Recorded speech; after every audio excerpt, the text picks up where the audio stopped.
Good afternoon, distinguished guests, ladies and gentlemen. In the financial service sector today, we cannot fail to witness, whether as legislators, regulators, practitioners, or just observers, the enormous amount of financial regulation being enacted in our national parliaments. All this is aimed at eliminating threats to financial stability and strengthening bank capital levels and harmonizing banking regulation. It stems from the need to address vulnerabilities in the global banking regime, emanating from sovereign exposure and potentially from shadow banking activity in the rest of the financial system. This is not without reason. The great financial crisis is entering its sixth, or should we say seventh, year of its lifetime, and we are still counting. In spite of a certain degree of disagreement over the causes of the crisis, the European Parliament, in conjunction with ECOFIN, has been churning out an enormous amount of legislation. I experienced this at first hand as Vice Chairman of ECON, the Economic and Monetary Affairs Committee, between 2009 and 2013. And since then, with my colleagues, finance ministers in the Council. Are we indeed overreacting and legislating every single financial activity on site? Maybe. But as politicians, we were and still are today pressed by the electorate to act in the most wide-ranging manner possible. Firstly, we set up the European Systemic Risk Board, followed by three European Union authorities, the EBA, the ESMA, and EIOPA. More recently is the banking union itself, with its single supervisory authority, the single resolution mechanism, the single resolution fund, and last but not least, the deposit guarantee scheme. There is broad agreement that from now onwards, the taxpayer on Main Street will be spared, while the banking industry and Wall Street will foot the bill. This is contrary to what happened in the recent past.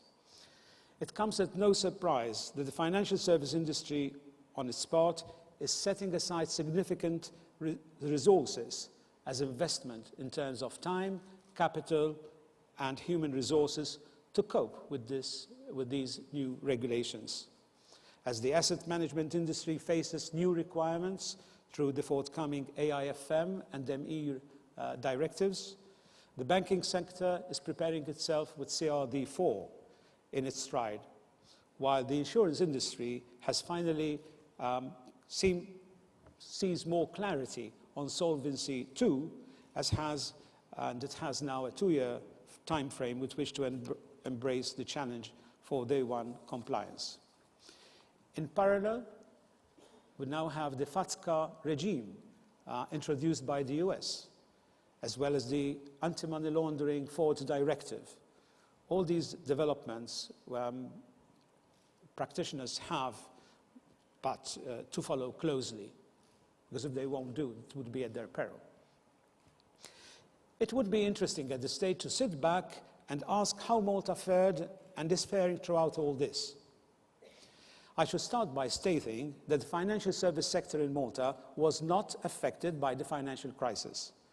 This was mainly due to the conservative nature of the business model practiced by local institutions, as well as the proactive stance adopted by the regulatory authorities. In this respect, no restructuring of any bank had to be undertaken. There were no recapitalization exercises and no state aid intervention, less so a bailout. In fact, here in Malta, Mr. Chairman, thankfully we do not know how to spell the word troika. This is in contrast to the magnitude of aid provided by member states between, say, in October 2008 and the end of 2012, provided just under 600 billion euro of capital support to the financial sector in Europe. Having said this, it is preposterous to state that Europe's economic recession, soaring unemployment figures and risks emanating from external market sensitivities could not have left Malta unscathed. Yes, indeed, Malta had to endure an economic recession, like the rest of Europe, but thankfully it was short-lived. It continued since then with some anemic growth at under 1%, which, coupled with some political pre-election uncertainty, meant that consumption was down, as were government revenues, which in turn led to fiscal slippages and an embarrassing fall into an excessive deficit procedure at the end of 2012. Nevertheless, the global recession, during this recession, Malta's economy and financial service have remained, to date, robust enough to withstand various shocks. With the advent of a new Labour government in March of last year, saw the economy's growth surging to over 3% in the second quarter and an average of 2.2% for the first 3 quarters. We have witnessed a turnaround in foreign direct investment and the purchase of new plant and machinery. The government coffers have picked up, helping in the balancing of the books. External trade continues in surplus, thanks to record levels in tourism and other services. Employment, too, responded with a record growth of over 3%, and very tellingly, raising the female labour participation rate by just under 4 percentage points, a record we've never seen before. This is a quite significant increase in the female labour force in Malta. Unemployment remains among the lowest 5 member states in the European Union. The Commission's winter forecast sees the success continuing in the coming years, while this week the Commission's in-depth review on macroeconomic imbalances declared that all the red lights which flashed in Malta just last year have turned to amber and green. We have been given an overall clean bill of health on that front. More importantly, in the first year of this 2-year period we were given to control our public finances, Malta will not be exceeding the 3% benchmark.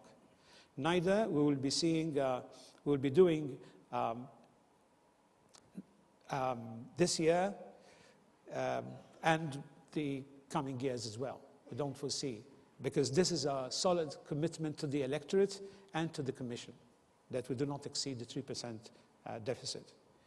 If I were to be asked what really contributed to this turnaround in Malta, I would say there are 3 factors.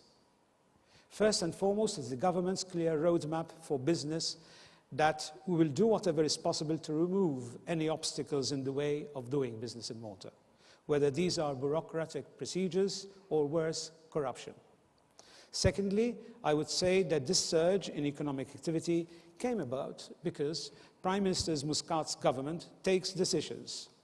We found a backlog of thousands of such pending decisions. The government just unblocked the process, nothing else. Decisions are now taken on a daily basis, come workday or weekend. Parliament's agenda is full with legislation bringing about much-needed change. EU funding contracts committees, law reform, you name them. The wheel is turning with less screeching than before. The third reason, perhaps less known than the previous 2, is that we were spared the poisoned chalice by the Commission way back in May of last year. We knew then that the so-called 2-pack legislation, which I myself had been piloted with my colleagues in Parliament, would condemn us to some form of austerity program from Brussels. I remember clearly telling the Commission Olli Rehn in May, if you want to throw the book at us, you can do so. But do you really want to turn one of the healthier Eurozone country from a breadbasket case into a basket case? Another problem on your desk. I recall seeing Olli Rehn frowning, convinced that we were talking sense. Of course, we promised to keep engaging with the Commission, telling it about our spending review, our series of reforms in the energy field, in the labour market, and in the education and training sectors. Our slow economic growth then was therefore a result not stalled, but on the contrary, continued growing where it is now. In conclusion, let us look a bit at the financial service sector in Malta. As the distinguished speakers here follow my speech will confirm, the financial sector is still the fastest growing sector in the economy, and is envisaged to remain so in the coming years. Financial institutions continue to grow, with 6 new institutions being licensed during 2013. The number of collective investment schemes continue to grow, with 135 new schemes, and professional investment funds remain the most popular, with 115 new PIFs authorized in that year. UCITS increased by 18 licenses during the same year. This performance is a result of various policy and reform implementation throughout the years, which gave rise to a resilient and diversified economy built with a sound regulatory environment. In fact, the regulatory framework is going through rapid overhaul through the transposition of various European directives and regulations, which aim to enhance transparency, corporate governance, and also investor and consumer protection.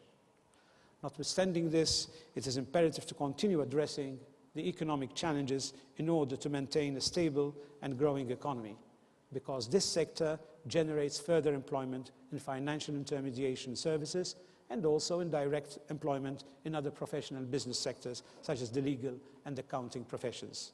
I will now let the invited distinguished speakers to look further at this vital sector of the economy and tell us more about it. Thank you.